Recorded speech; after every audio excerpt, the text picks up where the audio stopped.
today's topic is the myths that we believe growing up. My mother, who I consider today one of my greatest teachers, who I'm also grateful for, we have a strained relationship. I did everything she wanted me to do as a child to gain her approval, but never seemed to get it right. From what I remember as a child, age is like 9 up until about 19, I always remember being criticized by her.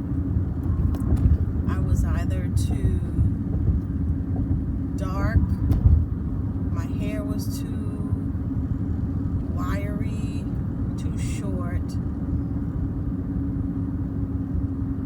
I wasn't pretty enough. And these are discussions that she didn't actually say. I don't remember it being directly to me, but I remember it being said around me. There was a lot of comparison with my sister and myself. She wished my sister had my eyes. That's one thing I know that she liked about me. And because my sister was the model looking type. As I grew older, I had to, I was very, very self-conscious. My self-esteem is very, very low because I just never felt right. And I always wanted my mom to really like me. I grew older, and then I started putting on weight. And I remember her always calling me fat. And I think to this day, she calls me fat. My mom is half Asian, so they're tiny. They're little, short, tiny people. But that's not an excuse of putting on weight or whatever the case may be. I remember, though, confronting her when I got the courage, because I've never really had courage to confront my mom. I was always afraid of her. And so afraid that when I was having my second child, after my first child was already 23, I was afraid to tell my mom that I was pregnant, and I was married at the time. So I know that I had all these issues in my life that I needed to sort out, and it took me a couple of years. It's been years, and it still comes and creeps back up to me. But the myth that I believed, my mom saying, was that I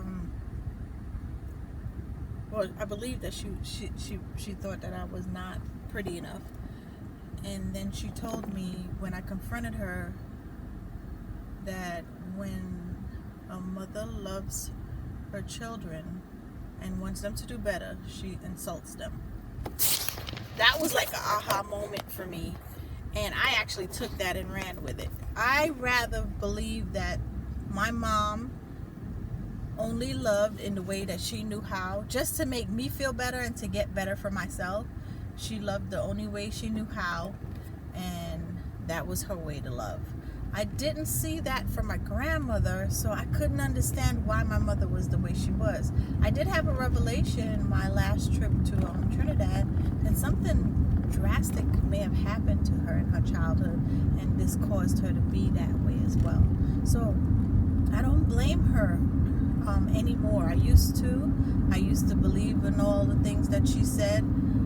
Her mind is not 100%. My aunts and certain family members would try to palm it off as there's some sort of mental disorder. It could be true, but I'm not the one to diagnose her. I just know I need to fix me and get me better.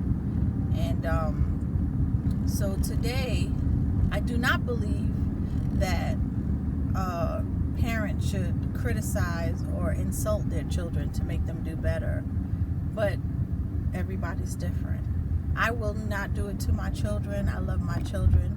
And I find myself being more conscious and when I speak to them and when I reprimand them or anything that I deal with, I try not to compare them. So that was something that I learned. That was a great teaching for me. I'm grateful for it, because if I didn't have it, just like, if we didn't have issues, we wouldn't try to, you know, find out what can we do to be a better person. And my goal each and every day is to love, to be an instrument of love, and to be a better person and treat people with kindness. So that was good for me to learn. All right. Thank you. Have a good day.